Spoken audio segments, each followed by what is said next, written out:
pane nhau yanetsa panapa mhuri yeZimbabwe yatoona kuti aiwa minista veIT vanonzi mavetera vemunyika yeZimbabwe pane mathreats kati mashoko akashata anotaura pamusoro pemutungamiri wenyika yekuZambia amene kuti vakazviita intentionally here kana kuti vakaita mistake, but what we know now ndezvekuti post yo yakadilitiwa. Tinoona kuti aiwa maactivist emunyika yeZambia uchiataka manje.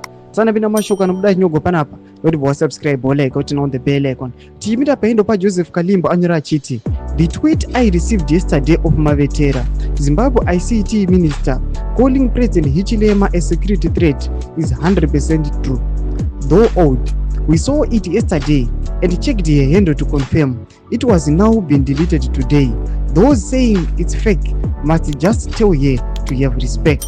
Ndo mashoko ari kubva kuZambia vanobva vauya tobva vakamana evidence. I think vanenge vakatora screenshot vanoisa this picture ramuri kuona iri yakanzi honorable Tatenda A Mavetera. Yendo yacho yakanzi Joseph Kalimbwe, your statements are of a chauvinistic tendency which should be condemned in all respect. Linda, you are in order.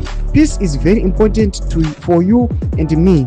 At Hakainde Hichilema's stance indeed is a security threat. Panapa tiri kuona kuti zviri kunzanzi stance yaHichilema is a security threat, kuti aiwa Hichilema ari kuthreatina nyika yeZimbabwe. Ndo mashoko anouya panapa achitegewa panapa naJoseph Kalimbo activist yemunyika yeZambia achiti aiwa tiri kumaona magunshots amuri kukanda. Tudze mafunguro enyu moti kudii pamusoro pe this issue. Aiwa pinai comment section medu musaona subscribe kulike pachino tina on the bell icon.